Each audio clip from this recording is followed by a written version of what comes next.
Hello Fanatics, I'm Dylan Phillips and let's talk about Season 1 of Fox's The Orville. First, we'll tell you our recap of the show, then we'll move on to our review, and we'll finish off with telling you if it's worth the watch. Created by Seth MacFarlane, The Orville follows the story of a crew aboard an exploratory vessel in Earth's interstellar fleet, 400 years in the future. So, recap time. The main story of Season 1 revolves around Captain Ed Mercer's first leadership position, which becomes complicated when his ex-wife Kelly Grayson is assigned as his first officer. The characters must deal with their ongoing attempt at a normal relationship while struggling with relationships of their own. So 2 sci-fi adventure series premiered this past year. There was the drama-heavy Star Trek Discovery and the more lighthearted parody The Orville. While I started off with the Discovery, The Orville was the one that stuck more with me. And that's because The Orville is more Star Trek-y than Discovery itself. Its episodic nature blends MacFarlane's humor with the tone and themes of older Star Trek series. The Orville is more science-based, focusing on ground missions and ship-centric stories that tackle topical ideas in a comedy-filled atmosphere. I was also really surprised by the visuals in this show. I didn't expect them to be as good as they are. The acting is good as the cast does great with the characters that they are given.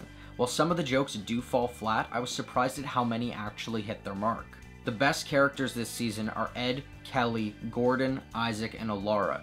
Each of these characters has their own unique sense of humor that complements the rest of the cast in making it a well-rounded comedy. However, one character that does take some time to warm up to is Bortus. He's one of the straight characters in the show where jokes are constantly flung at him, and while he isn't particularly funny, he does have some moments. When looking back at this season, the best episodes to me were Command Preference, About a Girl, and Majority Rule.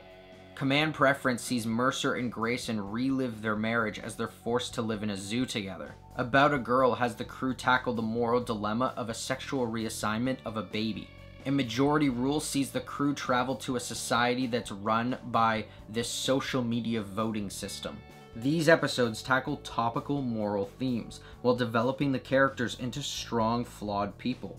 Some feel like old Star Trek, while others like potential Black Mirror stories, showing the diversity of a series like this. As for the worst episode of the season, I'd have to say that it's Cupid's Dagger. This episode sees the return of Grayson's affair Derulio, while the crew's trying to create peace between 2 hostile species. The odd psychosexual dynamic between characters is overly explored and awkward at times, making it the most Family Guy-esque episode that just doesn't seem to hit.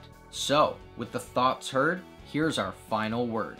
This season of The Orville is a fun, entertaining sci-fi dramedy that brings the concept of Galaxy Quest to the small screen.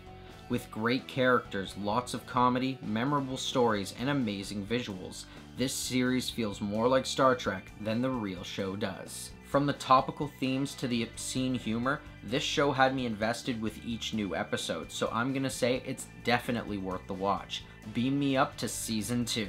And that's our recap and review of Season 1 of The Orville. If you've seen it, what did you think? And was it worth the watch? Let us know in the comments below.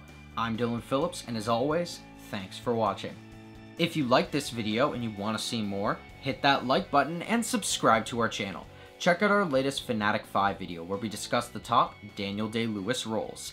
Don't forget to follow us on our social media. And until next time, Fanatics, keep it real.